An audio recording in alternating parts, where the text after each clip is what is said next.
Detectives call her a serial con artist. Police say she pretended to be married to a firefighter and got people to donate thousands of dollars to help him during the holy fire. Investigators in Orange County got involved after people started complaining on social media. And police say the woman has a history of pulling cons to make a quick buck. CBS 2 Orange County reporter Stacy Butler is live in San Clemente with details. Stacy.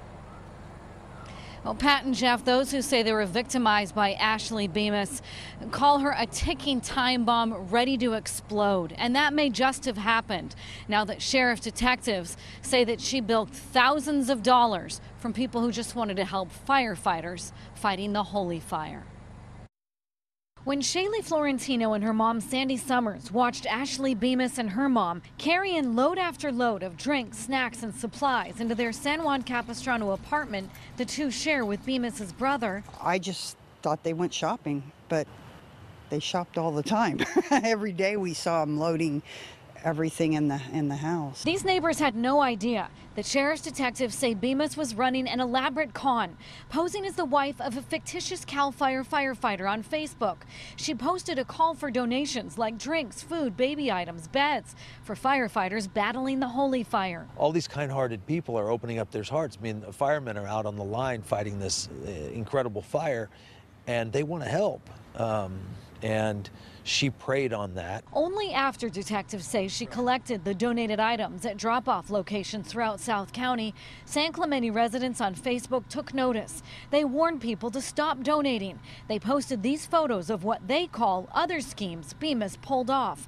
Take a look at this picture of a baby shower acquaintances threw her after she told them she lost her husband and other children in a horrific car crash. Sheriff's deputies confirmed that Bemis pretended to be pregnant, even using a fake baby bump. She even had these photos taken. Then there are these pictures Facebook friends say she posted, pretending to be the birth mother of the children she was only nannying. Detectives served a search warrant on her apartment and garages. They found at least $11,000 in donated items. And detectives also believe that Bemis collected an unaccounted for amount of cash. They say they have not arrested her yet because they still believe there are other victims that have not come forward, and they're still building this case. So if you have any information, the Orange County Sheriff's Department would like to hear from you. Pat and Jeff. Stacy, thank you. Well, tonight, swift water rescue teams from Los Angeles are heading east to help with Hurricane Florence. Yes, LA County Fire is sending 15 people to North Carolina, and LA City Fire is sending 16 crew members to Virginia. Florence is already a Category 4 hurricane. People in North Carolina's Hatteras Island are already evacuating, and South Carolina's governor has ordered the entire coastline to evacuate beginning tomorrow at noon. The orders come 2 days before the monster storm is expected to hit. The Navy is already sending ships out to safety. Even people inland are stocking up on food, water, and sandbags. We've been getting a lot of rain recently as well. Ground's wet, it's not going to absorb it. So it's just going to sit up top, pile up, and eventually make its way towards the apartment. Cuts our vacation short, but it's okay. Better than being out here when it's 150-mile-an-hour winds. Right now, states are preparing for that large-scale disaster. This video shows the hurricane's eye. The storm is expected to linger, then dump days of torrential rain and cause flooding as well. Garth Camp is tracking Florence tonight. He'll time out the storm for us a little later on in this newscast. Well, hundreds of Long Beach families are watching their homes slowly get swallowed by a landfill. Now they're taking their landlord to court over their sinking homes. CBS 2's Tom Wade is live in Long Beach with this story tonight. Tom. And Pat, the folks that you were just talking about are saying that the landlord is not paying his fair share, and they're going to sue to get him to relocate them because of this landfill. A drive across the Friendly Village mobile home park is the first clue something here isn't right. A closer look and you'll see the ground is sinking. There are signs of it everywhere. Even the piping under the fire hydrants is exposed. This is where we were planning to live the rest of our days. Sylvia Martinez and her husband moved here in 1996. Her home is now buckling. She says methane is coming up from the ground and she doesn't know what to do. We need to be heard. I mean, what comes of it, God only knows, but somebody needs to know what's really going on here. Sewers backing up, sewers coming in your bathroom, in your showers. I mean, it's nasty. It's gross. Friendly Village Mobile Home Park was built on a landfill back in the 1970s. A new landlord recently purchased the property, and residents say they've jacked up the rent and have let the property deteriorate. Residents filed a lawsuit against Court and Scott Financial Group and Sierra Corporate Management Group, essentially accusing them of being slumlords. How would you like your mother to be living here? How would you like your mother to be living here? Millie Bajarano is a retiree from the Long Beach School District. This was my dream home after working so many years. The state has issued violations to the property owners, but as of now, the only real recourse residents say they have is their day in court. I've been here 22 years, and that's a long time to see this day after day.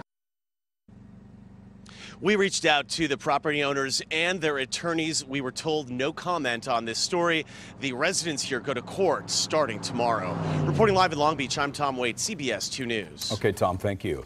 Newly released body cam video captures a dramatic shooting that left a police officer injured.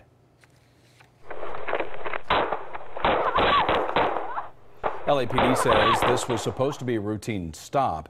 A shooter is identified as Richard Mendoza, a known gang member. A different angle shows Mendoza grabbing for the gun. The female officer was hit in the leg. Mendoza later died. An internal investigation continues. Well, a major symbol of community outreach from the LAPD tonight. Chief Michael Moore met with the grieving parents of murder victims. They urged the chief to think outside the box and using all police resources to solve homicide cases. To use social media, come up with ways. We want billboards. We want signs on the streets. Like we should have had a website a long time ago with all these unsolved homicide cases. We try to bring you some sense of closure to a horrific event. As we move forward, our efforts are continued to ensure that we have the best training. Well, the chief also said he wanted to reassure parents that homicide detectives are working tirelessly to bring answers to victims' families. A former CBS chief, Leslie Moonves, is right now maintaining his innocence amid stunning new claims of sexual misconduct from more accusers. And CBS 2's Suzanne Marquez is live in the newsroom right now with more details. Suzanne? Jeff, his resignation comes after a second Ronan Farrow expose in the New Yorker. CBS News spoke to one of his accusers who says he not only assaulted her, he took her entire career. You hear about these things, but you don't think it's going to happen to you. Former television executive Phyllis Golden Gottlieb worked with Leslie Moonves at Lorimar Telepictures in the 80s when she says Moonves forced her to perform oral sex on him. He grabbed my head and grabbed it and pushed it down. I mean, I knew what was happening, but it was horrendous. Her attorney, Gloria Allred, says Gottlieb will be interviewed by investigators Tuesday as part of the independent investigation CBS has ordered into the allegations of misconduct against Moonves. More accusations surfaced in a Vanity Fair article. Well-known diabetes specialist Dr. Ann Peters says a VIP patient pulled himself against me and tried to force himself on me during an appointment 19 years ago while she worked for UCLA. The doctor didn't name the patient, but according to the magazine, the patient called to apologize, saying he had a terrible problem. Dr. Peters says, I told him he needed to get counseling immediately and to never allow himself to be alone with a woman in a room. She reported the incident to UCLA, but was warned the patient has more money for lawyers and she would lose in court. Moonves told the magazine he tried to kiss the doctor, nothing more happened. Julie Chen, who is married to Moonves, was absent for the season 9 premiere of The Talk today. In a statement to CBS News, Chen wrote, I'm taking a few days off from The Talk to be with my family. Her co-hosts didn't hold back their thoughts. But today we say enough is enough. And today we say we believe you. He's not been convicted of any crime, but obviously the man has a problem.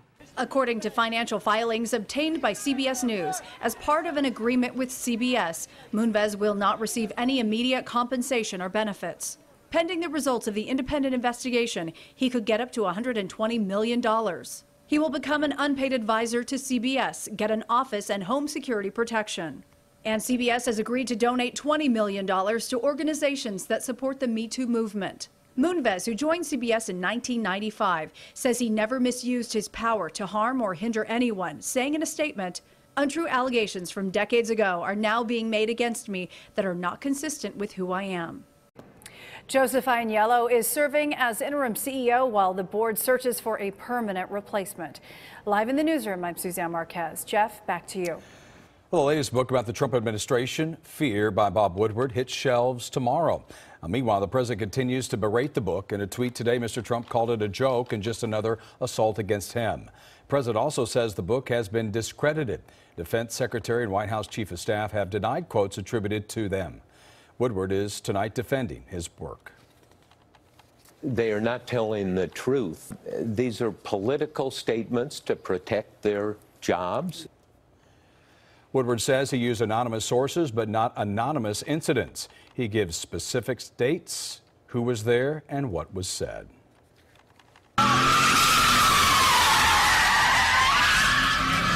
Scenes like this becoming all too common, but 3 dangerous street takeovers happened, and neighbors say they've had enough.